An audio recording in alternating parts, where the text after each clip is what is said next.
पर कहा साहब के बिना पिता के माँ का अस्तित्व नहीं होता। किसी ने शेर कहा कि पके फल पेड़ों से रिश्ता तोड़ जाते हैं और अपाहिज बाप हो जाए तो बेटे छोड़ जाते हैं। पिता जब पुत्र को बाजार में ले जाता है और जेब में 50 रुपए होते हैं और बच्चा 200 रुपए के सामान को खरीदने की जिद करता है, उस वक्त एक पिता की विवशता और बच्चे की जिद, इसके बीच के एहसास में खड़े होकर पंक्तियां सुनिएगा, पिता क्या होता है। अमिताभ जी आपको समर्पित करता हूं, अमर सिंह जी बैठे हैं। पिता जीवन है, संबल है, शक्ति है। पिता सृष्टि के निर्माण की अभिव्यक्ति है। पिता अंगुली पकड़े बच्चे का सहारा है। पिता कभी कुछ खट्टा कभी खारा है।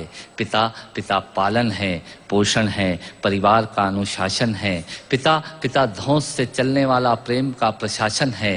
पिता रोटी है, कपड़ा है, मकान है। पिता छोटे से परिंदे का बड़ा आसमान है। पिता छोटे से परिंदे का बड़ा आसमान है। पिता अप्रदर्शित अनंत प्यार है। पिता है तो बच्चों को इंतजार है। पिता से ही बच्चों के ढेर सारे सपने हैं। पिता है तो बाजार के सब खिलौने अपने हैं। पिता है तो बाजार के सब खिलौने अपने हैं।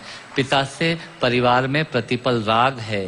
पिता से ही माँ की बिंदी और सुहाग है। पिता परमात्मा की जगत के प्रति आसक्ति है। पिता गृहस्थ आश्रम में उच्च स्थिति की भक्ति है। पिता अपनी इच्छाओं का हनन और परिवार की पूर्ति है। पिता रक्त में दिए हुए संस्कारों की मूर्ति है। पिता एक जीवन को जीवन का दान है। पिता दुनिया दिखाने का एहसान है। पिता सुरक्षा है अगर सिर पर हाथ है। पिता नहीं तो बचपन अनाथ है। पिता नहीं तो बचपन अनाथ है। पिता नहीं तो बचपन अनाथ है। तो पिता से बड़ा तुम अपना नाम करो।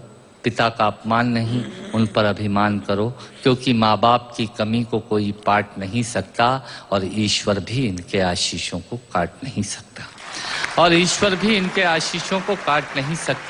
विश्व में किसी भी देवता का स्थान दूजा है। माँ बाप की सेवा ही सबसे बड़ी पूजा है।